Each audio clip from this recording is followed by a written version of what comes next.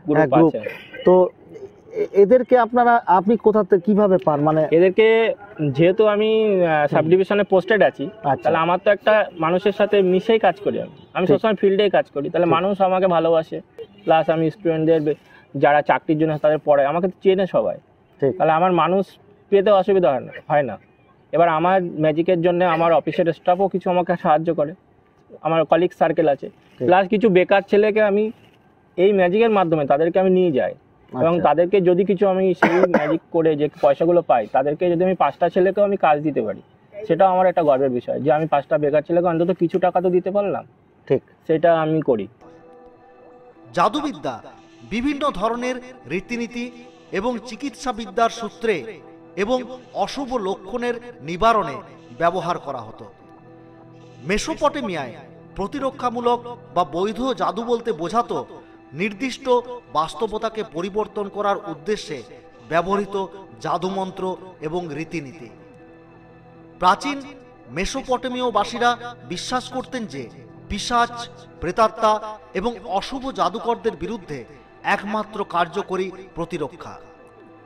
প্রাচীন মেসোপটেমীয়বাসীরা অশুভ জাদুকর যারা তাদের অভিশাপ দিতে পারে তাদের থেকে নিজেদের রক্ষা করতেও জাদু ব্যবহার করতেন। বাড়িতে এখন আপনার কে কে আছেন? বাড়িতে এখন আমি, হ্যাঁ, আমার মা, বাবা আর আমার দিদির বিয়ে হয়ে গেছে, তাহলে আমরা 3 জন আছি। আর এই ম্যাজিকের জন্য তো অনেক ইনস্ট্রুমেন্ট লাগে। হ্যাঁ, ইনস্ট্রুমেন্ট তো লাগে, ইনস্ট্রুমেন্টগুলো সব কিনতে হয়। ইনস্ট্রুমেন্ট কিছু বানানোও যায়, নিজে থেকে টেকনিক শেখ করা যায়, আর বড় বড় ইনস্ট্রুমেন্ট আমি কিনি। আচ্ছা, তো এই যে ইনস্ট্রুমেন্ট কিনছেন, স্টেজ পারফরমেন্স করছেন, তো কোথাও একটা কি তো চর্চার বিষয় থাকে, মানে বাড়িতে চর্চা করতে হয়? এটা ভালো প্রশ্ন করেছেন। দেখুন, আমার ভালো লাগাটাই মানে যে বিষয় আমি যে বিষয়টাকে আমি ভালোবাসি সেটা মানে আমি ঘুমালেও সেটা থাকে, ঠিক আছে? আমি স্বপ্নের মধ্যেও দেখি যে আমি এই ম্যাজিকটা করছি, এই গানটা সেট করলাম, তাহলে আমি যখন একটা দেখি যে এইটাকে আনবো আমি, ঠিক আছে, কিছু না ইন্টারন্যাশনাল ম্যাজিশিয়ানের সাথেও পরিচিত আছে, তাহলে তাদের ভিডিও দেখছি তারা কি পারফর্ম করছে। এবার দেখুন, আমি কিছু ম্যাজিক বেশি বা অনেকটা ম্যাজিক কিনি বিহার থেকে একজনের কাছ থেকে, তাহলে তিনি যখন ম্যাজিকটা আমি অর্ডার করছি, অর্ডার করার আগেও ধরুন আমি কাউকে দেখলাম ওটা পারফর্ম করছে, হ্যান্ডস ক্লক পারফর্ম করছে, তখন থেকে আমার একটা ছবির মতো ভেসে ওঠে যে আমি এটা করলে কি করব, আমি এই গানটা সেট করব, আমি এইভাবে অভিনয় করব। আমার কিন্তু তখন থেকে আমার ম্যাজিক শুরু হয়ে গেছে পারফর্ম, ঠিক। এই ছবিটা আমার চলে আসে এটা। তাহলে আমি কিন্তু সেই কেনার আগের দিন থেকে যখন আমি ভেবেছি এই ম্যাজিকটা করব, সেই দিন থেকে আমি ওটা দেখতে শুরু করি যে মঞ্চে আমি হবো। I know you told your friend you're not okay, and tell me what's wrong and why you never said you felt that way. Guess you're trying to stay strong and fake a smile until I look away. But I've known you too long, it hurts to watch your blue eyes fade to gray as you fade away, as you fade away. Yeah, I'm about to fade away, 'cause every time I wake up I feel like it's Monday. Something's going wrong with all the chemicals up in my brain. All of a sudden I don't look at anything the same way. Gotta build up of my thoughts sitting in an ashtray. I'm sorry that I'm so inconvenient, okay? Just let me be me and I'll stay out of your way. I can see the way you look at me, I'm such a disgrace. I never really asked to be brought into this place. You wanna love me? Well then baby have a taste. All the highs and the lows, no you'll never be the same. I don't really wanna hurt you but I can't control the pain. If you're sticking by my side maybe we could be okay. Okay, maybe you could be the change I need today. I promise that I've never felt this way. I really hope that you will choose to stay through all the pain. I know you told your friend you're not okay, and tell me what's wrong and why you never said you felt that way. Guess you're trying to stay. তো দাদা বলছি যে যদি আপনার কাছে এই প্রজন্মের যারা আর কি তারা যদি আপনার কাছে ম্যাজিক শিখতে চায়, সেক্ষেত্রে কি আপনার শেখানোর মানে শেখাতে পারবেন আপনি তাদেরকে, বা শেখানোর ইচ্ছে আছে? হ্যাঁ নিশ্চয়ই, এখন শেখানোর থেকে বড় বিষয় যে যিনি শিখতে আসছেন বুঝতে হবে যে তিনি ভালোবেসে আসছেন নাকি আমাকে দেখে ওইটা ভালো লাগছে বলে এরকম, মানে মঞ্চে করছে বেশ একটা গ্ল্যামারের বিষয়। হ্যাঁ, দুটো জিনিস আছে। হ্যাঁ, যদি তিনি ভালোবেসে আসেন তাহলে তো শিখতে অবশ্যই পারবে, ভালোবাসাটা থাকতে হবে, ভালোভাবে থাকতে হবে। হ্যাঁ, আর যদি বাহ্যিক চাকচক্য দেখে আছে সে তো বেশি দিন পরে আর অত ইন্টারেস্ট থাকবে না। ঠিক, অবশ্যই পারবো, ঠিক, চেষ্টা করলে। তো বন্ধুরা তোমরা শুনতেই পেলে যে উনি শেখাতেও রাজি আছেন ম্যাজিক, সেরকম যদি কেউ ভালোবেসে শিখতে চায় ম্যাজিকটা, তো সেই জন্য ওনার ফোন নাম্বারও আমরা ডেসক্রিপশানে দিয়ে দেবো। যদি তোমরা যোগাযোগ করতে চাও ওনার সাথে যোগাযোগ করতে পারো, কোনো অসুবিধা নেই।